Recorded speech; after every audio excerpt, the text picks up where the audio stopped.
मंगलाचरण।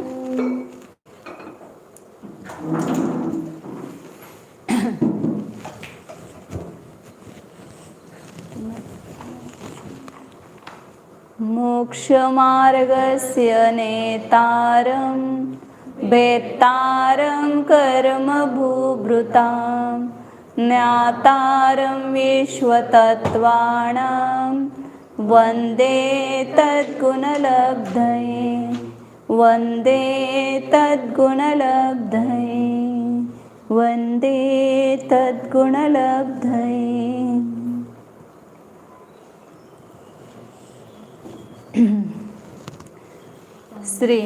श्रीमद् आचार्य रुद्रपिच्च विरचित तत्वार्थ सूत्र नामक ग्रंथ है। इसके पहले मंगलाचरण और 6 सूत्रों का अपने स्वरूप उसका अर्थ समझा है। मंगलाचरण में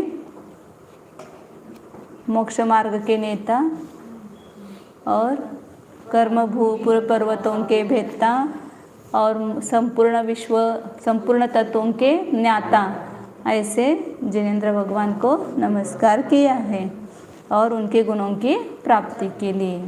पहले सूत्र में क्या बताया है? मोक्ष मार्ग, मोक्ष का मार्ग क्या है, क्या बताया? ऐसा पूछे तो केवल उतना विषय बताना उसका, फिर उसका अर्थ बोले तो पूरा अर्थ बोलना। पहले सूत्र में मोक्ष का मार्ग बताया है।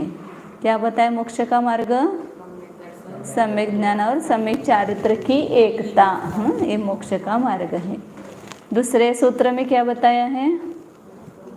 एक एक बताना। सम्यक दर्शन का लक्षण, ऐसे क्या बताया उसका वो समझ में आना चाहिए। दूसरे सूत्र में सम्यक दर्शन का लक्षण बताए। क्या बताए लक्षण? तत्वार्थ का श्रद्धान सम्यक दर्शन है। तीसरे सूत्र में भैया क्या बताया? हाँ, क्या बताए? हाँ, माने निसर्ग से और अधिगम से सम्यक्त्व की उत्पत्ति होती है। निसर्ग से मतलब स्वभाव से, और अधिगम से मतलब पर के उपदेश के निमित्त से। चौथे सूत्र में क्या बताया है मावशी, शशिकला मावशी?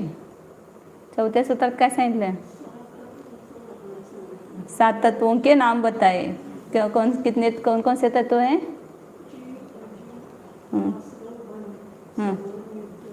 मोक्ष, बराबर है। उसके स्वरूप वगैरह अपन नहीं जाना है, आप खाली संक्षेप में देख रहे हैं।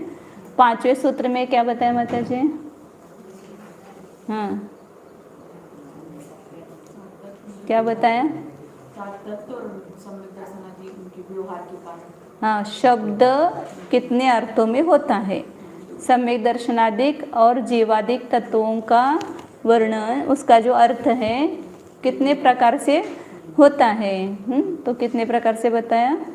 4 प्रकार से। कौन से? द्रव्य, भाव, ये 4 प्रकार से एक एक शब्द के 4 अर्थ होते हैं। उसको ही निक्षेप कहते हैं। मतलब 4 प्रकार से एक शब्द रखा गया है। 6वें सूत्र में क्या बताया? जीवादिक तत्व, सम्यक दर्शनादिक और जीवादिक तत्वों के जानने के उपाय बताए हैं। ऐसा इतना संक्षेप में तो इतना आना ही चाहिए। विस्तार से और सब वर्णन आएगा, लेकिन संक्षेप से क्या बताया है और उस सूत्र का अर्थ क्या है, इतना आना चाहिए। तो 6ठे सूत्र में हाँ, जानने के उपाय बताएं। क्या बताए उपाय जानने के? प्रमाण और नय। प्रमाण और नयों से जीवा सम्यक दर्शनादि का ज्ञान होता है। प्रमाण किसको कहा? सामान्य विशेषात्मक वस्तु को जो अखंड रूप से ग्रहण करे उसको प्रमाण कहते हैं। नय किसको कहा? प्रमाण के द्वारा ग्रहण की हुई वस्तुओं के अनेक धर्मों में से किसी एक धर्म को ग्रहण करने को हाँ, ग्रहण कहते हैं, बराबर है। प्रमाण और नय दोनों क्या है? ज्ञान है, ज्ञान की पर्याय है। तो उस प्रमाण के अपन ने 2 भेद देखे थे। कौन से? स्वार्थ और परार्थ। अब आगे और प्रमाण के भेद बताने वाले हैं, प्रत्यक्ष और परोक्ष। विशद जो ज्ञान है वो प्रत्यक्ष है और विशद ज्ञान परोक्ष है, उसके भेद वगैरह बताएंगे। लेकिन ये दूसरे अपेक्षा से भेद बताए हैं। ये स्वार्थ और परार्थ, मतलब जो स्वयं के लिए होता है केवल उसको बोलते स्वार्थ, और जो दूसरे के लिए भी उपयोगी होता है, सहायभूत होता है, वह है परार्थ। तो इसलिए वचनात्मक जो है उसको परार्थ कहा। तो उसमें कितने ज्ञान स्वार्थ ही ऐसा बताया था? मति ज्ञान, मतलब स्वयं स्वयं अपन ये 4 ज्ञान के द्वारा स्वयं के लिए जानते हैं।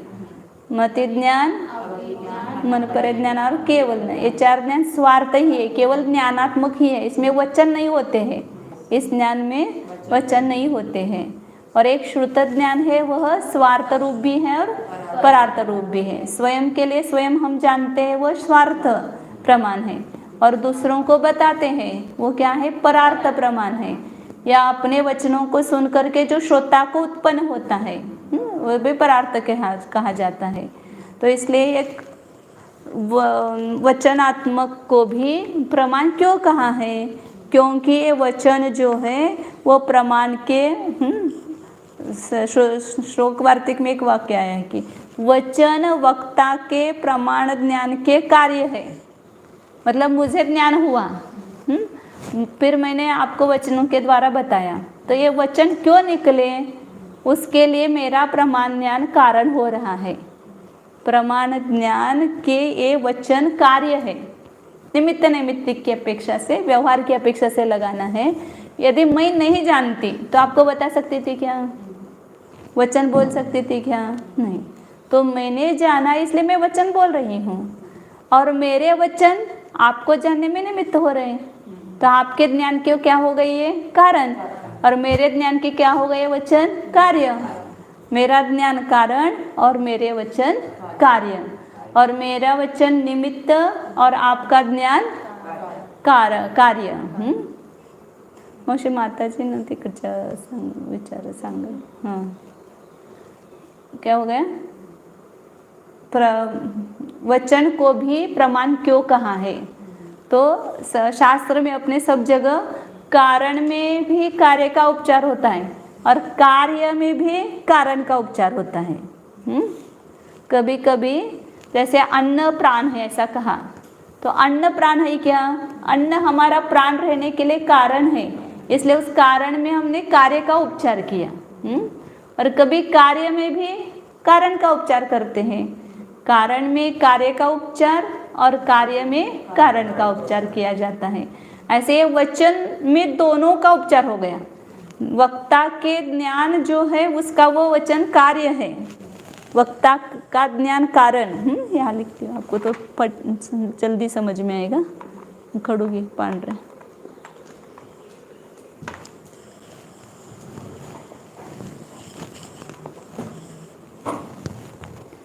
वक्ता का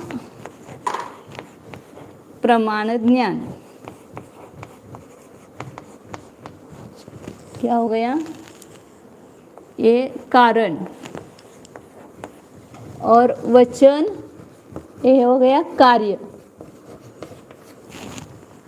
और श्रोता का वचन ये हो गया कारण, और श्रोता का ज्ञान यह हो गया कार्य।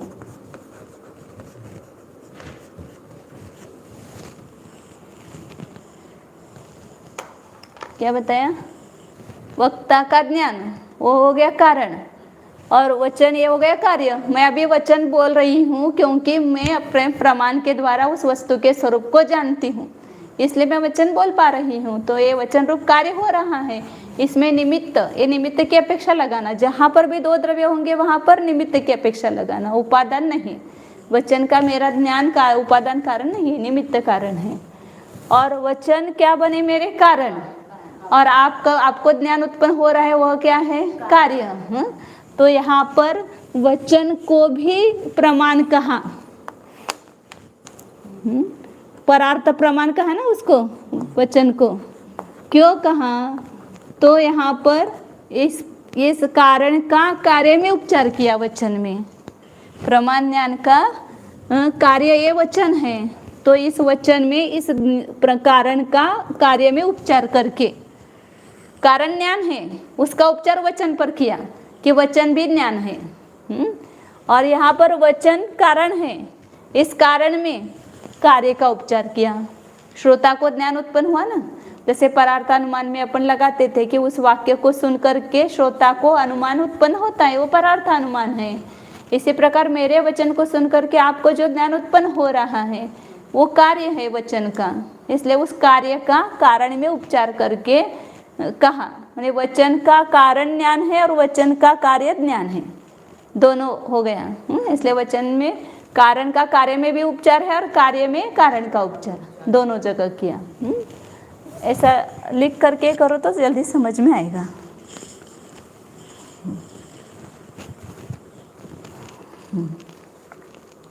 अब आगे अपन ने देखा था कि प्रमाण जो है सूत्र में, ये पहले क्या हो गया, मति ज्ञान आदि 4 ज्ञान केवल स्वार्थ रूप है, केवल ज्ञानात्मक है, उसमें वचन नहीं होते हैं। और श्रुत ज्ञान जो है वह स्वार्थ परार्थ दोनों है, वह ज्ञानात्मक भी है और वचनात्मक भी है।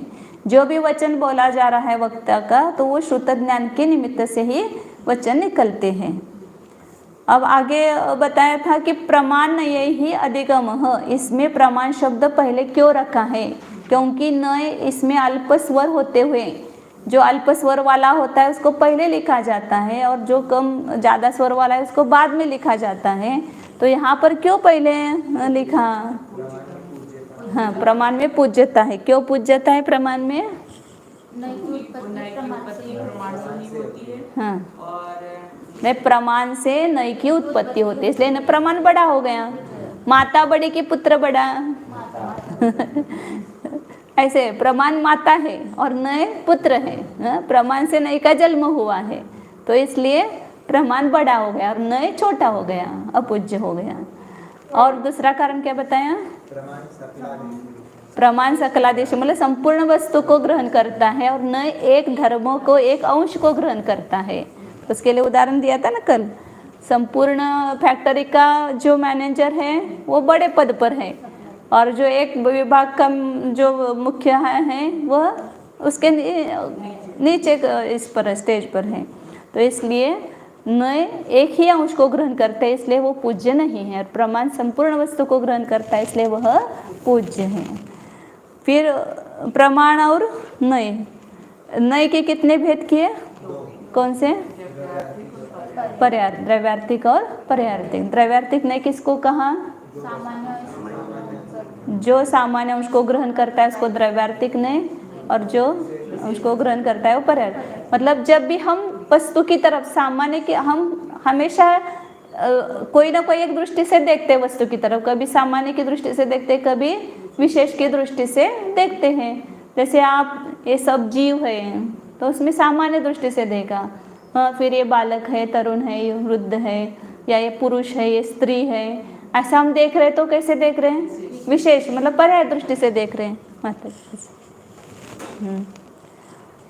तो इस प्रकार देखने के, वस्तु की तरफ देखने की 2 दृष्टियां हैं। तो उसको ही क्या कहा? द्रव्यार्थिक और पर्यार्थिक कहा है। अब और एक खुलासा कल करना रह गया था, और एक बताया था कि नय ही बहुवचन क्यों रखा? प्रमाण नय ही 2 होते हुए भी बहुवचन क्यों रखा? बहुवचन, प्रमाण और नय 2 ही उपाय है ना, फिर द्विवचन न रखते हुए बहुवचन रखा है। तो उसमें क्यों रखा है? तो प्रमाण और नय के अनेक भेद है। प्रमाण भी 2 प्रकार का भी बताएंगे, प्रत्यक्ष परोक्ष वगैरह, और नय के भी यहाँ 2 बताया, और उसके भी भेद प्रभेद और होते हैं। द्रव्यार्थिक के 3, पर्यार्थिक के 4 अभी आगे बताएंगे। तो इसलिए नयों के अनेक भेद हैं, इसलिए यहाँ पर द्विवचन न रखते हुए प्रमाण नय ही बहुवचन रखा है। 15 मिनट। हाँ, प्रमाण के 2 सामान्य, अनेक भेद लिखो तो भी चलेगा, क्योंकि मूल 2 भेद हैं, वापिस उसके भेद हो जाएंगे। हाँ, बहुवचन रखा है। और एक विषय बताना है इसमें कि अपन ने निक्षेप पहले बताया और यहाँ पर उपाय बताए। तो निक्षेप ये विषय है और प्रमाण नहीं, ये विषयी है। मतलब ये जानने के साधन है और जानने योग्य। निक्षेप कौन है? जानने योग्य। एक जानने वाला और जो जाना जाता है या जानने योग्य है, बोलते हैं ना ज्ञाता ज्ञेय, जैसे बोलते हैं ज्ञान और ज्ञेय।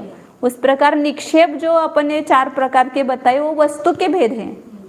वस्तु 4 प्रकार से बताई और यहाँ पर ज्ञान 2 प्रकार से बताए, प्रमाण और नहीं। तो इसलिए उसमें कौन सा संबंध है वो देख।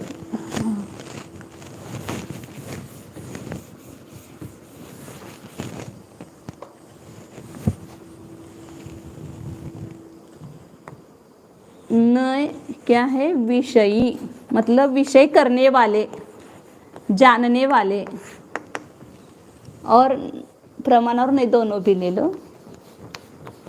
और निक्षेप जो है वो विषय है, मतलब इस नय के द्वारा हम इसको जानते हैं, निक्षेप को। जैसे स्पर्शनेन्द्रिय के द्वारा हम स्पर्श को जानते हैं, तो स्पर्शनेन्द्रिय क्या हो गया? विषयी, और स्पर्श क्या हो गया? विषय। इसी प्रकार प्रमाण नहीं क्या हो गया? विषयी, मतलब ये जानने वाले उपाय हैं, तो ये विषयी, और उनके विषय कौन है? निक्षेप। अब किस नय का कौन सा निक्षेप विषय है, इसको समझेंगे थोड़ा सा है। तो 4 प्रकार के निक्षेप बताए, नाम, स्थापना, द्रव्य, भाव। और नय अपने अभी यहाँ 2 बताए हैं, द्रव्यार्थिक नय, पर्यार्थिक नय। तो द्रव्यार्थिक नय का विषय क्या बताया? सामान्य। तो इन 4 निक्षेपों में से नाम निक्षेप, स्थापना निक्षेप और द्रव्य निक्षेप, ये द्रव्यार्थिक नय के विषय है सामान्य रूप से। अभी उसमें भी और विकल्प होते हैं। क्या बताया? नय कौन सा? द्रव्यार्थिक। इसके कौन कौन से निक्षेप विषय हो गए? द्रव्यार्थिक नय जानेगा, किसको जानेगा? द्रव्यार्थिक नय नाम निक्षेप को, स्थापना निक्षेप को ग्रहण करता है और द्रव्य निक्षेप को ग्रहण करता है, क्योंकि द्रव्यार्थिक नय का विषय सामान्य होता है। द्रव्यार्थिक नय का विषय अनेकों में एकत्व, अभेद करना, ये द्रव्यार्थिक नय का विषय है। तो जो नाम किसी भी वस्तु को रखा जाता है तो वह पूरे जन्म भर, आप जन्म से लेकर के मरण तक वही नाम आपका चल रहा है ना। दीक्षा लेंगे तब बदलेगा, लेकिन नहीं दीक्षा लिया तो वही नाम चल रहा है। तो हर समय आपके नाम में क्या चल रहा है? सदृशता, सदृशता, सादृश्य, सामान्य। सामान्य के विभेद के ना, सादृश्य, सामान्य, विषय, ऊर्ध्वता, सामान्य। तो नाम का अनेक समयों में एकत्व बना हुआ है ना, वही नाम चल रहा है, इसलिए वो द्रव्यार्थिक नय का विषय है, नाम निक्षेप। थोड़ा सा सूक्ष्मता से जानना, क्योंकि अभी स्थूल तो आपने बहुत बार सुना है तत्वार्थ सूत्र, थोड़ा सा अपन डीप में जाते हैं। डीप तो और बहुत जा सकते हैं, लेकिन अभी मध्यम लेवल से चल रहे हैं अपन, एकदम ऊपर के भी नहीं, एकदम नीचे के भी नहीं, मध्यम पट्टी चल रही है अपने। तो क्या कह रहे हैं कि नाम निक्षेप किसका विषय है? द्रव्यार्थिक नय का। क्यों? क्योंकि नाम में सादृश्य सामान्य है, क्योंकि पूरे जीवन तक वही नाम चलता है, या पुस्तक के अनेक समयों से इसको पुस्तक पुस्तक पुस्तक ही कहते आ रहे हैं। तो ये सदृशता इसमें बनी हुई है, या एकत्व कहो या सदृशता, दोनों को विषय करता है। इसलिए नाम निक्षेप सदृश सामान्य रूप है या एकत्व रूप है, इसलिए वो द्रव्यार्थिक नय का विषय है। स्थापना में भी क्या किया जाता है कि जो असली वस्तु है उसका यहाँ पर प्रतिनिधि रूप से अपन जिसमें स्थापना कर रहे हैं, उन दोनों में क्या किया जाता है? एकत्व किया जाता है। वह यह है, वह जो भगवान महावीर है वही यह है। तो दोनों में क्या किया जाता है? अभेद किया जाता है, एकत्व किया जाता है, और इसलिए उसको भी सामान्य को ग्रहण करने वाला द्रव्यार्थिक नय का ही विषय कहते हैं स्थापना को। दोनों में सदृशता देखी ना, उनका आकार इनका आकार, उनके जो ये है वो और ये, दोनों में सदृशता देखी। तो सदृशता मतलब अभेद, दोनों में एकत्व को विषय किया, इसलिए स्थापना निक्षेप भी द्रव्यार्थिक नय का विषय है। और द्रव्य निक्षेप तो भूत भविष्य पर्याय जो है उनको वर्तमान में कह रहा है, तो द्रव्यार्थिक नय का विषय है ही द्रव्य निक्षेप। और जो भाव निक्षेप है वो पर्यार्थिक नय का विषय है। भाव निक्षेप किसका विषय है? क्योंकि वर्तमान पर्याय को ग्रहण करने वाला पर्यायिक नहीं है, तो भाव निक्षेप वर्तमान पर्याय रूप से परिणत वस्तु को भाव निक्षेप कहा है। जब वह जिनेंद्र भगवान की पर्याय रूप से परिणत हुए हैं, समूह शरण में स्थित है, तब उनको जिनेंद्र भगवान कहा, तो न भाव निक्षेप से कहा है, तो पर्याय को ग्रहण किया, वहाँ पर विशेष को ग्रहण किया है। इसलिए भाव निक्षेप किसका विषय है? पर्यार्थिक नय का विषय है। ये पहले 3 द्रव्यार्थिक नय का विषय है और भाव निक्षेप पर्यार्थिक नय का विषय है। अब इसमें भी अब आगम में और आगे जाएंगे तो अलग अलग विवक्षा से कभी द्रव्य निक्षेप को पर्यार्थिक नय का भी विषय कर देते, कभी भाव निक्षेप को द्रव्यार्थिक नय का भी विषय कर देते, लेकिन वो अभिप्राय अलग है। अपने को अभी यहाँ सामान्य रूप से देखना है। तो ये 3 निक्षेप द्रव्यार्थिक नय का विषय है और भाव निक्षेप पर्यार्थिक नय का विषय है। मतलब इतना जानो कि निक्षेप साधन नहीं तो निक्षेप विषय है और नय क्या है? विषय, विषयी मतलब जानने वाले हैं। इस प्रकार इन दोनों में भेद है। नय और निक्षेप में क्या भेद है ऐसा कोई पूछेंगे तो क्या बताएंगे कि नय है वो जानने वाले साधन है और निक्षेप वो जाने जाते हैं, जानने योग्य है, नेय है, वो प्रमाण और ये प्रमेय। ये प्रमाण है और ये निक्षेप है वो प्रमेय है, जानने योग्य है। इस प्रकार उन दोनों में या विषयी विषय ऐसा कहो, ये भेद है।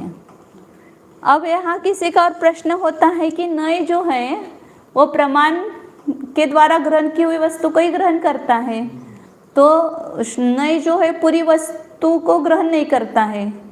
तो नय के द्वारा जो ग्रहण किया वो वस्तु को ग्रहण किया कि अवस्तु को ग्रहण किया? नय ने वस्तु को विषय बनाया कि जो वस्तु नहीं है उसको विषय बनाया? जो वस्तु है उसको ही विषय बनाया। हाँ, तो पूरी वस्तु को तो विषय नहीं बनाता है और अवस्तु को भी विषय नहीं बनाता है, लेकिन वस्तु के एक अंश को विषय बनाता है। नय पूरी वस्तु को विषय नहीं बनाता है और अवस्तु को भी विषय नहीं बना, क्योंकि जो वस्तु नहीं है उसको कोई ज्ञान जानता ही नहीं है। जो है ही नहीं उसको कैसे जानेंगे? जो है उसको ही जानते हैं। तो इसलिए वस्तु के एक अंश को, जैसे समुद्र का एक अंश, वो समुद्र है कि असमुद्र है? एक समुद्र में से थोड़ा सा जल अंजुलि में ले लो, अब पूछो ये अंजुलि का जल है वो समुद्र है कि नहीं है? असमुद्र है। समुद्र का पानी समुद्र का पानी है, मतलब समुद्र, पूरा समुद्र भी नहीं कह सकते इसको और इसको असमुद्र भी नहीं कह सकते, तो समुद्र का एक अंश है। इसी प्रकार नय के द्वारा जानी गई वस्तु जो है वो वस्तु का एक अंश है, वो अवस्तु भी नहीं वस्तु भी नहीं है पूरे। तो इस प्रकार ये प्रमाण और नय की चर्चा अपन ने की है संक्षेप से, मध्यम प्रतिपत्ति से। अब आगे अनेक प्रकार के शिष्य होते हैं। सुनने वाले शिष्य एक प्रकार के नहीं होते हैं। कोई संक्षेप रुचि वाले होते हैं, कोई मध्यम रुचि वाले होते हैं, कोई विस्तार रुचि वाले होते हैं। संक्षेप से बताए तो कोई बोलते हैं और थोड़ा बताओ कि विस्तार से, क्योंकि ऐसे अंदर वो और विस्तार से जानने की इच्छा होती है या स्पष्ट समझ में नहीं आता है, तो विस्तार करने पर स्पष्ट समझ में आता है। और कोई और विस्तार से जानना चाहता है, तो आचार्य ने यहाँ पर 6 नंबर, 7 नंबर, 8 नंबर 3 सूत्र जानने के उपाय बताए हैं। तो उसमें 6 नंबर का सूत्र संक्षेप रुचि शिष्य के लिए लिखा है। जो संक्षेप से जानना चाहते हैं तो उसके लिए 2 ही उपाय बताए, प्रमाण और नय। इन दोनों के द्वारा सम्यक दर्शनादि का और जीवादि तत्वों का यथार्थ ज्ञान होता है। और थोड़ा मध्यम रुचि वाला शिष्य है उसके लिए फिर दूसरा सूत्र बनाया, और थोड़ा विस्तार से हम जानना चाहते हैं तो कैसे जाने, तो उसके लिए आगे ये बता रहे हैं। और एक बताना रह गया प्रमाण नय में। प्रमाण में पूरी वस्तु को ग्रहण किया जाता है, तो उसमें किसी धर्म मुख्य और कोई धर्म गौण नहीं होता है। ये बहुत महत्वपूर्ण समझना है। और नय में मुख्य गौण व्यवस्था होती है कि नय में पूरी वस्तु को एक साथ ग्रहण नहीं किया जाता है, किसी एक धर्म को विषय करता है समझो, तो वह धर्म मुख्य होता है और दूसरा धर्म गौण होता है। मतलब वस्तु में वह नय क्या बताता है कि इस अपेक्षा से वस्तु ऐसी है। द्रव्यार्थिक नय से वस्तु नित्य है, लेकिन उसमें अनित्य धर्म नहीं है ऐसा नहीं बताता है, नहीं, उसको गौण करता है। जैसे अपन भी जब किसी वस्तु से कुछ काम लेना है तो जिससे अपने को काम होता है उसी धर्म को अपन ग्रहण करते हैं उस वस्तु के। उस वस्तु में बहुत सारे धर्म, जैसे अग्नि है अग्नि में क्या क्या धर्म है? प्रकाशक है, हाँ? पाचक है, उष्णता पैदा करना है, अभी खाना बनाना है, आप किस किस गुण को मुख्य करते हो वहाँ पर? पाचक, सिजाना, उसको पकाना। पाचक मतलब पकाना, हाँ, अन्न को पकाता है ना, वो अग्नि पकाती है, तो उस पाचक गुण की मुख्यता करते हो। ये अग्नि से ही मेरा जो मैं रसोई बनाने जा रही हूँ उसके लिए मुझे अग्नि चाहिए, क्योंकि अग्नि में पाचक गुण है। तो अन्य भी वहाँ पर प्रकाशकता और उष्णता पैदा करना, दाहक बोलते हैं, वो भी गुण है, लेकिन वो गौण हो जाते हैं उस समय। तो इसी प्रकार वस्तु में अनेक धर्म होते हुए भी जिस धर्म की मुख्यता होती है उसको नए क्या करता है? मुख्य करता है, और अन्य धर्मों को वस्तु में से निषेध नहीं करता है। तो कहता है कि वो भी है, लेकिन अभी मेरा काम नहीं है उससे, इसलिए उसको क्या कर दिया है? गौण कर दिया है। देखो कि अब यहाँ पर विवाह का कार्य होगा तो वधू और वध क्या हो जाएंगे? मुख्य। बाकी सब कौन हो जाएंगे? गौण। कुर्सी पर किसको बिठाया जाएगा? उनको। बाकी को नीचे बैठाया जाएगा। दूसरा कोई बड़ा व्यक्ति भी आएगा तो उसको वधूवर से ऊपर रखते क्या? नीचे ही रख देंगे ना, क्योंकि मुख्यता वो इनकी है, कितना भी गरीब हो। उसी प्रकार यहाँ न जिसका जब प्रयोजन होता है जिस धर्म का, उस धर्म को मुख्य करता है, बाकी धर्मों को। जैसे जब वस्तु की हमें नित्यता बतानी है तो द्रव्यार्थिक ने क्या करता है? नित्य धर्मों को मुख्य करता है कि जीव नित्य, ऐसा कहता है। तब उसने अनित्य धर्म को भी स्वीकार किया है, लेकिन वो गौण रूप से स्वीकार किया है, उसको मुख्य नहीं किया है। तो उसी को सम्यक नहीं कहते हैं कि जो दूसरे धर्मों का निराकरण न करते हुए अपने धर्म को केवल बताता है। जैन धर्म की विशेषता है इसमें, ये नयों के द्वारा गौण मुख्य व्यवस्था होने से वहाँ पर एकांत नहीं है। दूसरे लोगों ने क्या किया कि जो एक नय के द्वारा बताया गया उसको ही वस्तु समझ लिया और उसको ही एकांत कर लिया। किसी ने निश्चय कोई पकड़ा, किसी ने व्यवहार कोई पकड़ा, किसी ने द्रव्यार्थिक नहीं कोई पकड़ा, किसी ने परार्थिक नहीं को पकड़ा, और उसके वस्तु के एक अंश रूप न मान करके उसको पूरी वस्तु ही मान लिया। इसे पूरा आत्मा नित्य ही है, सांख्य ने कहा। बौद्ध ने कहा वस्तु अनित्य ही है। उसने केवल पर्याय पकड़ी, उसने केवल द्रव्य पकड़ा। हाँ, तो उस नय की विवक्षा न समझते हुए इस प्रकार की भ्रांति होती है। तो नय जो बता रहा है वस्तु का स्वरूप वह एक धर्मात्मक है, वो पूर्ण वस्तु नहीं है। तो इसलिए वो धर्म उस समय मुख्य हो गया है। बाकी धर्म बोले ना, एक आँख से देखते समय दूसरे आँख को फोड़ना नहीं है, उसको बंद करना केवल। फोड़ेंगे तो दूसरे वो दिखेगी नहीं, दूसरा धर्म ही नहीं दिखेगा उसमें। इस प्रकार ये अपने अनेकांत शैली से नयों के द्वारा अपन गौण मुख्य व्यवस्था से वस्तु के धर्मों को जानते हैं। प्रमाण अनेकांत को ग्रहण करता है और नय एकांत को ग्रहण करता है। अंत मतलब धर्म। प्रमाण के द्वारा अनेकांतात्मक वस्तु विषय होती है। इसलिए आचार्य ने कहा ना, वहाँ पर अपन देवागम स्तोत्र में एक श्लोक पढ़ा था, अनेकांतोप्यनेकांत प्रमाण नय साधन अनेकांत प्रमाणाते नया एकांतात नय। मतलब किसी ने प्रश्न किया आचार्यों को कि आप सबका एकांत बोलते हो, आपने वस्तु का अनेकांतात्मक बोला तो आपने भी एकांत ही किया। वस्तु सर्वथा अनेकांत स्वरूप है, आपका ऐसा कहना है, तो आपने सर्वथा कर कि अनेकांत का भी एकांत हो गया कि नहीं? वस्तु अनेकांतात्मक ही है ऐसा बोलकर आपने भी एकांत कर दिया। तो आचार्य ने वहाँ पर ये उत्तर दिया कि नहीं, हमारा अनेकांत भी अनेकांत स्वरूप है। अनेकांत का भी हम एकांत नहीं करते हैं, हम दोनों रूप मानते हैं। प्रमाण के द्वारा वस्तु अनेकांतात्मक ग्रहण की जाती है और नय के द्वारा एकांत स्वरूप मतलब एक धर्म को ग्रहण किया जाए। अंत मतलब धर्म। प्रमाण के द्वारा उभय धर्मात्मक वस्तु को ग्रहण किया और नय के द्वारा एक धर्मात्मक वस्तु को ग्रहण किया। इसलिए प्रमाण की अपेक्षा हम वस्तु को अनेकांत स्वरूप मानते हैं और नय की अपेक्षा वस्तु को एकांत स्वरूप मानते हैं। इसलिए अनेकांत का भी हमारा अनेकांत है। अनेकांत में मतलब वस्तु भी कथनचित अनेकांत स्वरूप और कथनचित एकांत स्वरूप हुई। तो इसलिए अनेकांत का एकांत नहीं हुआ, ऐसे व्यवस्था नहीं होती है उसमें। तो पूरी वस्तु को ही ग्रहण किया जाता है, उसमें धर्म भेद करके एक को मुख्य और एक को गौण नहीं किया जाता है। ये दो वाक्य में महत्वपूर्ण ध्यान रखना कि प्रमाण में मुख्य गौण व्यवस्था नहीं है, नय में एक धर्म मुख्य होता है, बाकी के धर्म गौण होते हैं। आप व्यक्ति को भी जब कोई काम होता है तो उसका जो आपका प्रयोजन है उस गुण को आप ग्रहण करते हो, और बाकी के दोष भी हो गुण भी हो तो उसकी तरफ आप देखते नहीं हो। किसी मिनिस्टर से आप काम लेना है तो उसके पाँव भी पड़ेंगे, कैसा भी हो वो, क्योंकि आपको वो उससे कार्य साधकता रूप से उसको ग्रहण करते हैं। अब आगे चलते हैं। इस प्रमाण नय का तो बहुत विस्तार है, दोनों संक्षेप में नहीं बताया, लेकिन इसका जितना जानेंगे उतना बहुत वर्णन। इसको बताने वाले बड़े बड़े ग्रंथ हैं, प्रमाण परीक्षा, न्याय दीपिका, परीक्षा मुख सूत्र, और उसके भी आचार्य ने लिखे हुए बड़े बड़े न्याय विनिश्चय, सिद्धि विनिश्चय, आकलंक आचार्य ने लिखे हुए बड़े बड़े ग्रंथ है न्याय के। इस प्रमाण नय का ही खुलासा है सब में। न्याय के जितने ग्रंथ है उसमें प्रमाण और नय का खुलासा होता है।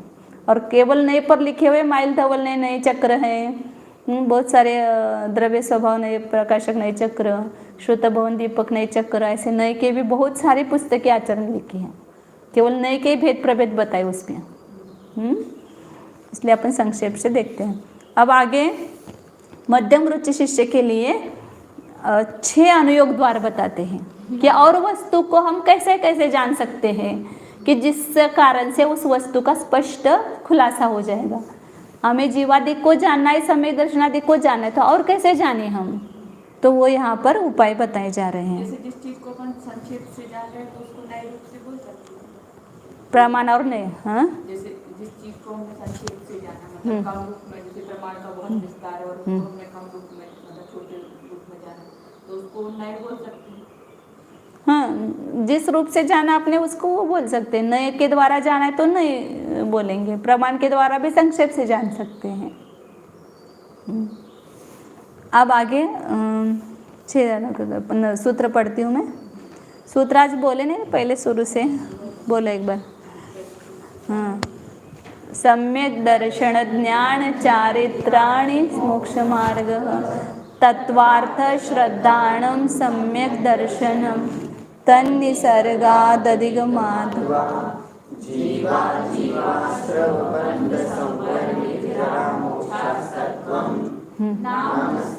ऐसा बोलना।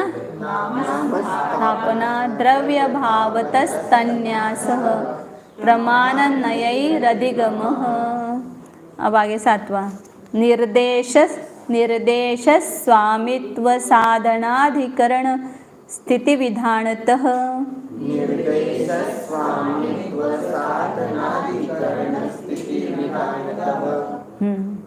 बोलो। निर्देश स्वामित्व साधनाधिकरण स्थिति विधानतः। निर्देश स्वामित्व साधनाधिकरण स्थिति विधानतः। साधनाधिकरण स्थिति विधानतः। करण स्थिति विधानतः। हाँ, कर्ण के वहाँ रुक जाते तो आघात नहीं करना पड़ता है, लेकिन एक साथ बोलेंगे तो आघात हो जाएगा उसके ऊपर। निर्देश स्वामित्व साधनाधिकरण स्थिति विधानतः। निर्देश स्वामित्व साधनाधिकरण स्थिति विधानतः। बोलो उत्कर्ष। निर्देश स्वामित्व साधनाधिकरण स्थिति विधानतः। निर्देश स्वामित्व साधन अधिकरण स्थिति और विधान, तह लगाया है, मतलब तह शब्द जो है तस प्रत्यय बोलते हैं उसको, ये पंचमी अर्थ में या तृतीय अर्थ में लगता है। मतलब इसके द्वारा या इससे, पहले आया था ना, नाम स्थापना द्रव्य भावतः तन्यासः, नाम निक्षेप स्थापना द्रव्य और भाव से निक्षेप होता है। इसी प्रकार यहाँ पर निर्देश स्वामित्व साधन अधिकरण स्थिति और विधान, इसको बोलते अनुयोग द्वार नाम है इसका। 6 अनुयोग द्वार बोलते हैं इसको। तो ये भी जानने के उपाय है जीवादिकों को। इन अनुयोग द्वारों से जीवादि तत्वों का और सम्यक दर्शनादिकों का ज्ञान होता है। अधिगम शब्द है ना पीछे का, वो अधिगम यहाँ पर भी लगा लेना, क्योंकि यहाँ पर एक बार एक सूत्र में शब्द देंगे तो हर सूत्र में नहीं देंगे वो शब्द, उसको ऊपर से लेना पड़ता है। सोपस्कृत होते हैं सूत्र, हाँ, तो उसको पीछे के सूत्र से लेना या अध्यारोत रूप से वहाँ पर लेना। तो यहाँ क्या शब्द लेंगे? अधिगम होता है, मतलब ज्ञान होता है। किसके द्वारा ज्ञान होता है? इन 6 अनुयोग द्वारों से। किसका ज्ञान होता है? किसका वर्णन चल रहा है यहाँ पर? सम्यक दर्शनादिक और जीवादिक। सम्यक दर्शन, सम्यक ज्ञान, सम्यक चात्र, इनका अपने को ज्ञान करना है। किस लिए ज्ञान करना है? किस लिए? स्वयं को मोक्ष मार्ग प्रकट करने के लिए, हाँ? और जीवादिकों को भी क्यों जानना है? क्योंकि हमें सम्यक दर्शन की प्राप्ति करना है, उसके विषयभूत है। इसको जाने बिना सम्यक दर्शन उत्पन्न नहीं होता है, इसलिए 7 तत्वों को जानना आवश्यक है। तो उसको जानना है तो पहले प्रमाण और ये 2 साधन बताएं। अब उसको विशेष रूप से जानना है तो कैसे जाने? तो ये जानने के उपाय बताए हैं। तो पहला है निर्देश। निर्देश किसको कहते हैं? कि स्वरूप का नाम, स्वरूप का कथन करना। खाली कभी नाम का उल्लेख किया जाता है, कभी उसका स्वरूप का कथन किया जाता है, दोनों को भी निर्देश बोलेंगे। मतलब जिसका प्रकरण चल रहा है ना, पहले उसका नाम बताते हैं कि यहाँ पर सम्यक दर्शन है, सम्यक दर्शन तत्वार श्रद्धान सम्यक दर्शन है, ये निर्देश हो गया। मतलब जिसका अपन वर्णन कर रहे हैं उसके स्वरूप का कथन करना, उसको बोलते हैं निर्देश। फिर दूसरा क्या है? साधन। उसका स्वामी कौन है बताना, उसके स्वामी का व्याख्यान करना, वह है स्वामित्व। उस वस्तु का मालक, मालक या मालिक दोनों बोलते, मालिक बोलते हैं ना, कौन है, वह है स्वामित्व। तीसरा है साधन। उस वस्तु की उत्पत्ति किससे हुई है, वस्तु का उत्पत्ति का जो निमित्त है उसको बोलते हैं साधन। इस संक्षेप में लिखो। स्वरूप का कथन करना निर्देश, उसका मालिक पना जो है वह स्वामित्व, उसके उत्पत्ति का जो निमित्त है उसको साधन बोलते हैं। और अधिकरण किसको बोलते हैं? उस पदार्थ के आधार को, जहाँ पर वो वस्तु रखी जाती है या जहाँ पर वो वस्तु रहती है उसको बोलते हैं अधिकरण। और स्थिति, उस पदार्थ की जो काल मर्यादा है, जितने काल तक वह वस्तु रहेगी उसको बोलते हैं स्थिति। और विधान मतलब उसके प्रकार, भेद प्रभेद, उसको बोलते हैं विधान। तो हमें यहाँ पर सम्यक दर्शनादिक को या जीवादिक को जानना है, तो इस पद्धति से उसको जानेंगे तो और उसका विशेष स्पष्टीकरण होगा। ये बातें केवल धर्म में ही नहीं है, लौकिक में भी हम जब कोई काम करते हैं तो ये 6 का अनुसरण करते हैं। पहले आप किसी दुकान में जाते हो कोई माल लेने के लिए, तो फिर दुकानदार से पूछते कि ये क्या है वस्तु, तो वो बोलता है कि नहीं ये अमुक चीज़ है, ये रिकॉर्डिंग है, या ये मोबाइल है, या अमुक वस्तु है। वो वस्तु का निर्देश। या आपको चाहिए मोबाइल तो आप पहले जा कर के बोलेंगे हमको मोबाइल दिखाओ। या आपको और साड़ी लेना है तो आप बोलेंगे साड़ी, अमुक साड़ी दिखाओ।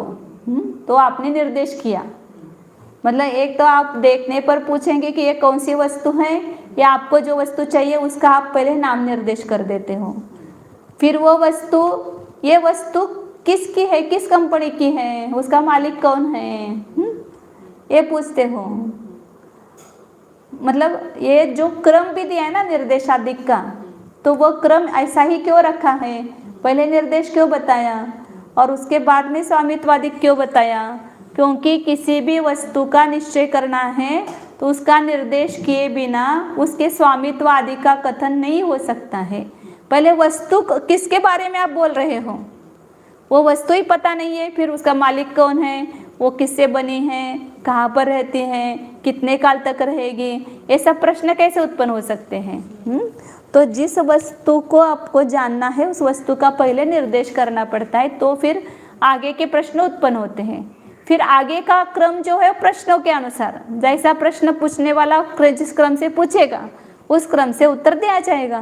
प्रश्न पूछने वाले ने इस क्रम से पूछा कि वस्तु सम्यक दर्शन है, तो फिर उसका स्वामी कौन है, उसका साधन क्या है, उसका आधार कौन है, वह कितने काल तक रहता है और उसके प्रकार क्या है। तो इतना सब जानेंगे तो सम्यक दर्शन का कितना डिटेल ज्ञान होगा जाएगा। तो ये 6 अनुयोग द्वार है। तो दुकान में जाते हो तो आप पूछते, पहले उस वस्तु का निर्देश करते हो, फिर वो वस्तु किस कंपनी की है, फिर वस्तु किससे बनी हुई है, प्लास्टिक से बनी है, कांच से बनी है या पीतल से बनी है या किस धातु से बनी है, ऐसा पूछते ना। उसका साधन क्या है, फिर इसका ये वस्तु कहाँ पर रहती है, कौन से देश में बनी हुई है, आधार कौन है, मेड इन चाइना है या मेड इन इंडिया है या कहाँ है। उस वस्तु को पूछते ना, वो कोई भी वस्तु लेते तो पूछते कि कहाँ बनी हुई है, उसका आधार कौन सा देश है और कितने काल तक ठहरेगी, इसकी गारंटी क्या है। दुकानदार से पूछते ना, ये मोबाइल खरीद रहे हैं, इसकी गारंटी कार्ड दे दो, बोले कि 2 साल है इसकी गारंटी है, कुछ नहीं होगा। जो भी वस्तु दी जाती है उसकी गारंटी बतानी पड़ती है, मगर गारंटी का ही अर्थ होता है काल मर्यादा, ये कितने काल तक रहती है। फिर आपको वो पसंद नहीं आते तो बोलते हैं कि और वैरायटियाँ दिखाओ इसकी, तो प्रकार हो गए वैरायटी, मतलब ये नहीं पसंद आ रहा है तो दूसरा नहीं तो तीसरा। देखो ये एक प्रकार है, ये दूसरा प्रकार है, तीसरा प्रकार है, इतने मोबाइल के प्रकार हैं, 3G 4G और क्या क्या प्रकार उसके रहते हैं। वो सब क्या हो गया, विधान। मतलब लौकिक में भी हम किसी वस्तु के बारे में जब जानकारी लेते हैं तो इन्हीं प्रश्नों के माध्यम से उसकी जानकारी, इन्हीं अनुयोग द्वारों से उसकी जानकारी लेते हैं। तो उन्हीं अनुयोग द्वारों से अभी आपको यहाँ पर सम्यक दर्शनादिक को जानना है और जीवादिक को जानना है। तो पहले आप सम्यक दर्शन का एक देखते हैं अपन, निर्देशादिक। तो सम्यक दर्शन का अपने को जानकारी लेना है तो पहले निर्देश क्या होगा उसका, पहले अचानक क्या दूसरे सूत्र में निर्देश, तत्वार्थ श्रद्धानम सम्यक दर्शनम, तत्वार्थ के श्रद्धान को सम्यक दर्शन कहते हैं, उसका निर्देश हो गया। अब ये सम्यक दर्शन किसको होता है, उसका स्वामी कौन है सम्यक दर्शन का। इस टेबल को होता है ना कि नहीं सम्यक दर्शन, इस माइक को, इस पुस्तक को, शास्त्र को तो होगा। किसको होता है सम्यक दर्शन मौसी, जीव को होता है ना, क्या जीव को होता है सम्यक दर्शन। तो सम्यक दर्शन का स्वामी कौन है, जीव द्रव्य है। और फिर उसमें भी विशेष एक इंद्रिय को होगा क्या सम्यक दर्शन, द्विंद्रिय को, त्रिंद्रिय को, चतुरिंद्रिय को। फिर किसको होगा सम्यक दर्शन का मालिक कौन है, हम सौदनी पंचेंद्रिय पर्याप्त जीव उसके मालिक हैं सम्यक दर्शन के। सम्यक दर्शन का स्वामी है। जो सम्यक दर्शन कौन प्राप्त कर सकता है, तो सौदनी पंचेंद्रिय पर्याप्त जीव प्राप्त करता सकता है। और चारों गति का जीव, चारों गति में सम्यक दर्शन की उत्पत्ति होती है, इसलिए चारों गति के जीव उसके स्वामी हैं। उसमें अब वो बहुत डिटेल फिर इसका वर्णन जब आप देखेंगे करणानियों के ग्रंथों में, सब गुणस्थान और मार्गणा स्थानों से इसका वर्णन होता है। किस गुणस्थान में सम्यक दर्शन होता है, चतुर्थ गुणस्थान वर्ती, चौथे, पांचवें, छठे, सातवें गुणस्थान में शौक्षमिक सम्यक तो होता है। ये सब मतलब गुणस्थान और मार्गणा के द्वारा किस गति में कौन कौन सा सम्यक दर्शन होता है, कौन उसका स्वामी है, इसका विस्तार से वर्णन किया है। अपने को सामान्य से क्या देखना, सम्यक दर्शन का स्वामी जीव है, और विशेष रूप से देखेंगे तो चारों गति के जीव इसके स्वामी हैं। औपशमिक, शायिक, शौक्षमिक तीनों सम्यक तो चारों गति में भी पाया जाता है। शायिक सम्यक तो उत्पत्ति की अपेक्षा केवल मनुष्य को ही होगा, और बाकी के गतियों में शायिक सम्यक तो उत्पन्न किया हुआ जीव जा सकता है, इसलिए वे जीव भी उसके स्वामी होते हैं। नारकी भी स्वामी होते हैं। पहले 3 नरक के, पहले नरक का नारकी केवल पहले नरक में ही शायिक सम्यक तो होता है, बाकी के नरक में नहीं होता है। और भोग भूमि में तिरंचर मनुष्य को भी शायिक सम्यक्त्व की उत्पत्ति की अपेक्षा होता है। अभी डिटेल नहीं जाते, अपन इतना ध्यान रखो कि चारों गति में सम्यक्त्व होता है। तो चारों गति के जो स्वामी हैं। तीसरा क्या बताए, साधन सम्यक दर्शन की उत्पत्ति के निमित्त। इसको अपन ने तीसरे सूत्र में देख लिया, इसलिए इसको ज़्यादा विस्तार करने की जरूरत नहीं है। तीसरे सूत्र में देखा है कि अंतरंग निमित्त क्या है उसका, सम्यक दर्शन की उत्पत्ति का क्या बताएं, अंतरंग निमित्त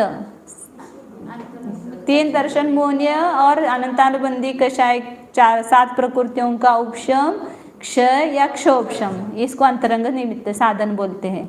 और बहिरंग निमित्त 4 गति में देखा था। नरक गति में क्या क्या साधन है? बहिरंग साधन धर्म श्रवण और वेदना विभव बोलते हैं। और मनुष्य गति और तिरंज गति में धर्म श्रवण और जिन बिंब दर्शन। जिनेन्द्र भगवान का दर्शन करके तिरंज को भी समय दर्शन होता है। समूह में भी कितने तिरंज जाते हैं ना, बहुत सारे तिरंज, लाखों तिरंज जाते हैं, तो उनको भी समय दर्शन वहाँ उत्पन्न हो जाता है। और देवगति में 2 और जिन महिमा दर्शन और देव वृद्धि दर्शन, ये 2 बताए। जाति स्मरण और धर्मोपदेश है। और तीसरे नरक तक ही धर्मोपदेश है, उसके आगे कोई धर्मोपदेश देने के लिए जाते नहीं हैं। आगे निर्देश स्वामित्व साधन अधिकरण चौथा, समय दर्शन का आधार कौन है? जिस जीव को समय दर्शन होता है वही जीव उसका आधार है समय दर्शन का। समय दर्शन एक पर्याय है, किसके आधार से रहेगी? जीव के आधार से। जो समय दृष्टि है वही उसका आधार है। समय दर्शन का आधार जीव ही है। और बाहर की अपेक्षा से देखेंगे तो अधिकरण ये रहेगा क्या? हाँ बराबर है ना, अधिकरण चल रहा है। त्रसनाड़ी में समय दृष्टि होते हैं, त्रसनाड़ी से बाहर होते हैं क्या? संपूर्ण लोक में जो बीच में त्रसनाड़ी जहाँ त्रस जीव पाए जाते हैं वहीं पर समय दृष्टि होंगे, उसके बाहर नहीं होंगे।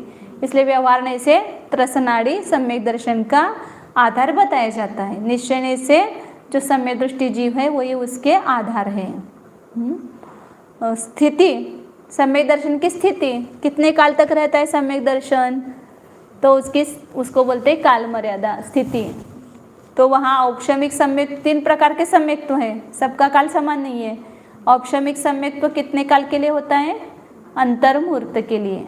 ज़्यादा से ज़्यादा, कम से कम भी अंतर्मुहूर्त काल रहेगा और ज़्यादा से ज़्यादा भी अंतर्मुहूर्त मतलब किसको बोलते हैं? 48 मिनट का एक मुहूर्त होता है और उसके भीतर और एक आवली के ऊपर, एक आवली मतलब भी असंख्यात समयों की एक आवली होती है, उसमें एक समय अधिक करो और मुहूर्त में एक समय कम करो, बीच के सभी कालों को अंतर्मुहूर्त बोलेंगे। तो अंतर्मुहूर्त के असंख्यात भेद होते हैं। आवली अधिक 1 समय, आवली अधिक 2 समय, आवली अधिक 3 समय। आवली मतलब भी एक समयों की पंक्ति है, उसको आवली कहा है। ये थोड़ी शास्त्रीय शब्द आते हैं, अपन समझो कि 1 सेकंड भी अंतर्मुहूर्त है, 10 सेकंड भी अंतर्मुहूर्त है, 48 सेकंड भी अंतर्मुहूर्त है, 48 मिनट तक सब बीच के अंतर्मुहूर्त हो जाएंगे। 1 मिनट में 360 सेकंड होते हैं ना, और 48 मिनट में कितने सेकंड होंगे? तो उतने सब भेद आ जाएंगे बीच के। ये तो बहुत स्थूल बताया, एक एक समय बढ़ाते जाना है। मतलब सम्यक औपशमिक सम्यक्त्व का काल कितना है? अंतर्मुहूर्त। सावशमिक सम्यक्त्व का काल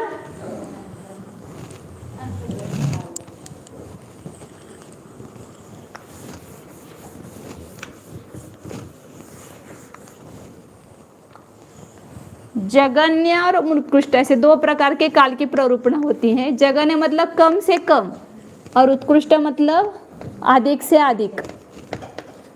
तो इसमें पहला औपशमिक सम्यक दर्शन बताया कि उसका जगन्य काल कितना है? अंतर्मुहूर्त, संक्षेप में लिखती हूँ मैं। और उत्कृष्ट का भी काल कितना है? अंतर्मुहूर्त। ये छोटा अंतर्मुहूर्त है, बड़ा अंतर्मुहूर्त ले लो। और क्षौपशमिक सम्यक तो दूसरा है, मतलब जो कर्म के क्षौपशम के निमित्त से होता है, तो वो कम से कम अंतर्मुहूर्त काल रहेगा एक बार उत्पन्न होने के बाद। और अधिक से अधिक कितने काल तक रह सकता है? लगातार 66 सागर। सागर क्या मुझे पता है ना, आप प्रवेशिका में पढ़ी थी अपन। सागर कितना बड़ा होता है? असंख्यात वर्ष समझो, असंख्यात वर्षों का एक सागर होता है, मतलब 10 कोड़ा कोड़ी पल्योपम का एक सागर होता है। ऐसे 66 सागर उसका काल है कि एक बार सम्यक तो हुआ, मनुष्य में हुआ समझो स्टार्ट, फिर वो देव में गया तब भी रहेगा, वापस देव से मनुष्य में आएगा तब भी रहेगा सम्यक तो, पुनः मनुष्य से देव में जाएगा 20 सागर की आयु लेकर के, 22 सागर की आयु लेकर के, 24 सागर की आयु लेकर के, 20, 22, 24 कितने सागर हो गए? 66 सागर। बीच बीच में उसमें मनुष्य की आयु ऐड कर देना, मतलब वो 66 सागर में ही उसको ये करना, क्योंकि देव लगातार नहीं होते, देव के बाद मनुष्य, मनुष्य के बाद देव, देव के बाद मनुष्य, ऐसे लगातार 7-8 भाव तक रहेगा तो 66 सागर हो जाएंगे उसके। तो वो वेदक सम्यक्तों को या औपशमिक सम्यक्तों का काल है उत्कृष्ट। मतलब हम यदि यहाँ सम्यक तो पैदा करेंगे तो नष्ट ही होगा ऐसा नियम नहीं है, वो बना रह सकता है इतने काल तक, पूरी जिंदगी भर भी, आगे स्वर्ग में भी वापस स्वर्ग से हम लेके आ सकते हैं।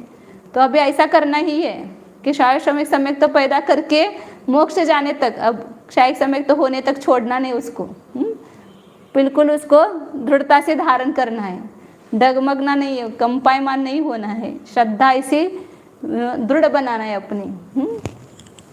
तो 66 सागर। फिर शायिक सम्यक्त्व जो है वो तो एक बार हुआ तो नष्ट नहीं होता है, लेकिन कम से कम शायिक सम्यक्त्व होने के बाद संसार में कितना रहता है? अंतर्मुहूर्त काल तक रह सकता है, अंतर्मुहूर्त ही मोक्ष जा सकता है। 8 वर्ष का हुआ और अंतर्मुहूर्त के बाद उसने सम्यक्त्व, औपशमिक सम्यक्त्व किया, फिर औपशमिक सम्यक्त्व किया, फिर शायिक सम्यक्त्व किया, तुरंत वो मुनि बन करके, मुनि होकर ही वो शायिक सम्यक्त्व किया ऐसा समझो, और तुरंत वह केवल ज्ञान प्राप्त करके मोक्ष जा सकता है। इसलिए शायिक सम्यक्त्व का जगन्य काल संसार की अपेक्षा अंतर्मुहूर्त है। ऐसे वो सिद्धालय में भी रहता है, इसलिए वो सादी अनंत बोलते हैं उसका काल शायिक सम्यक्त्व का, एक बार उत्पन्न हुआ कि अनंत काल तक। लेकिन संसार अवस्था में कितना रहेगा शायिक सम्यक दृष्टि? तो अंतर्मुहूर्त कम से कम और ज़्यादा से ज़्यादा 33 सागर प्लस 2 पूर्व कोटि। इस 2 पूर्व कोटि में से माइनस करना है क्या? 8 वर्ष अधिक अंतर्मुहूर्त।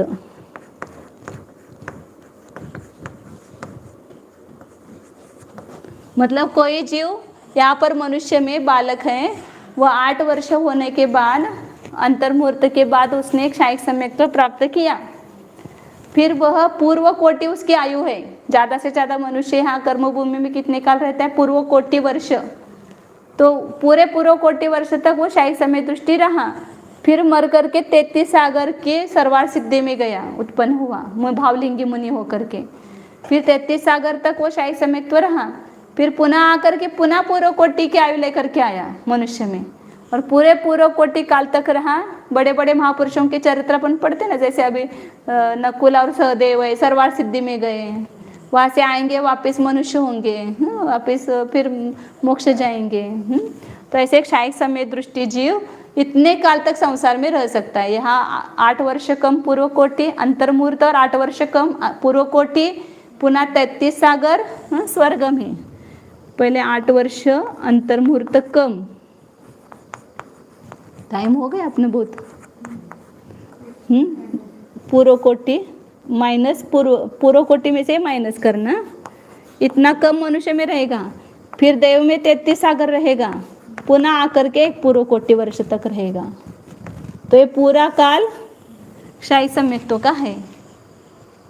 मतलब ज़्यादा से ज़्यादा इतना हो सकता है, इससे ज़्यादा संसार में शायिक सम्यक दृष्टि नहीं रह सकता है, वो नियम से मोक्ष जाएगा। इससे कम भी, एक कम से कम और ये अधिक से अधिक, इसके बीच के सब काल लेना मध्यम। तो ये क्या हो गया? काल बताए स्थिति और विधान क्या है, उसके सम्यक दर्शन के अपने भेद देखे थे, 2 है निसर्गज आदिगमज, सामान्य एक सम्यक दर्शन, फिर भेद करेंगे तो निसर्गज आदिगमज 2 भेद हो, या सराग सम्यक दर्शन, वितराग सम्यक दर्शन। फिर उसके विस्तार से और भेद करेंगे तो 3 भेद बताया, औपशमिक, शायिक, शाऔपशमिक। पुनः विस्तार से और भेद किए तो अलग अलग पद्धति से किए हैं, 10 भी भेद किए, आज्ञा सम्यक्त्व, सूत्र सम्यक्त्व, बीज सम्यक्त्व वगैरह। संख्यात भेद होते हैं, शब्दों की अपेक्षा से संख्यात भेद है। श्रद्धान करने वाले जीवों की अपेक्षा से भेद करेंगे तो असंख्यात सम्यक दृष्टि है, तो असंख्यात भेद होंगे। और श्रद्धेय मतलब जिसके वस्तु के ऊपर अपन श्रद्धान करते हैं, तो उस वस्तु की अपेक्षा से श्रद्धान के अनंत भेद होते हैं। इस प्रकार संख्यात, असंख्यात, अनंत भेद भी सम्यक दर्शन के बनते हैं अलग अलग अपेक्षा से। तो इस प्रकार सम्यक दर्शन का अपन ने निर्देश स्वामित्व देखा। अब ये तो बहुत संक्षेप से देखा अपने। शास्त्र आप करणानुयोग के पढ़ेंगे तो एक एक का कितने विस्तार से वर्णन किया है। इन अनुयोग द्वारों के द्वारा ही किया है। जैसे धवलादि ग्रंथों में भी इन अनुयोग द्वारों को लेकर के एक एक कोई भी वस्तु है उसका वर्णन करते हैं, तो उसका पूरा डिटेल पता चलता है। ये सब बायोडेटा समय दर्शन का हो गया। आप बायोडेटा करते ना सब जगह। अब ऐसे आपको सम्यक ज्ञान का तैयार करना है, सम्यक चारित्र का तैयार करना 6, फिर जीव, अजीव, आश्रव, बंध, संवर, निर्जरा, मोक्ष, इन सबके निर्देश, स्वामित्व, साधन ऐसे लिखना। वहाँ पर एक कॉलम करना, निर्देश, स्वामित्व, साधन, ऐसे 6 लिखना। फिर आगे जीव सम्य दर्शन का लिखना, फिर सम्यक ज्ञान का लिख करके 6 में लिखना, फिर सम्यक चारित्र का लिखना, उसका निर्देश क्या, उसका स्वामित्व क्या है, उसका साधन क्या है, और ऐसे 7 तत्वों का करना। आपका एक गृह पाठ है। मैं सब एक ही दिन में मत करो, एक दिन में एक करो, 8 दिन में 8 करो। चलो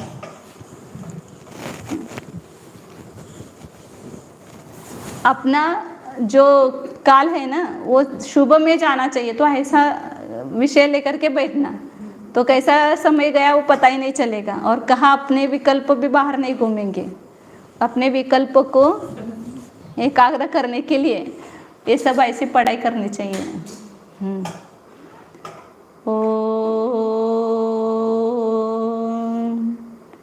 जानिए यह मैं शुद्ध चैतन्यमय जीव ही हूँ, यह मैं अनादि अनंत एक अखंड हूँ। देखिए अपने को, अपने स्वजीव द्रव्य को जानिए। मेरा स्वजीव द्रव्य, मैं ही इसका स्वामी हूँ, जीव का स्वामी। मेरा स्वामी अलग कोई नहीं है। मुझसे ही मेरी उत्पत्ति हुई है। मैं स्वयं ही साधन हूँ, मैं स्वयं ही आधार हूँ। मेरा आधार मेरे असंख्यात प्रदेश ही है, अन्य कोई नहीं है। मैं अनादि अनंत हूँ, यही मेरी स्थिति है।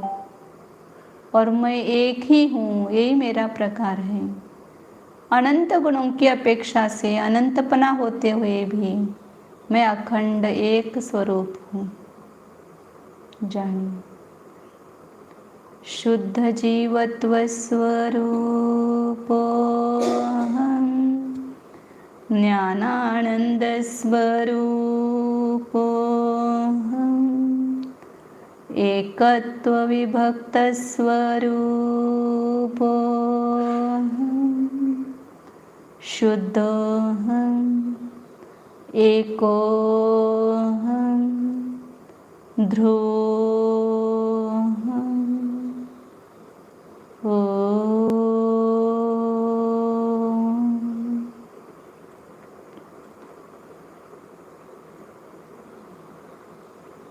विसर्जन। नमो अरिहंत, नमो सिद्धाणं, आयर्याणं, नमो अज्जायाणं, नमो लोये सौबसाहुणं, नमो अरिहन्ताणं, नमो सिद्धाणं, नमो आयर्याणं, नमो अज्जायाणं, नमो लोये सौबसाहुणं,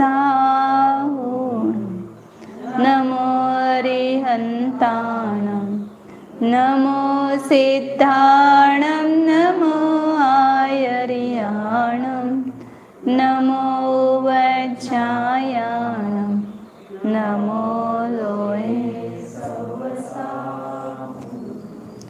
बोधि समाधि पर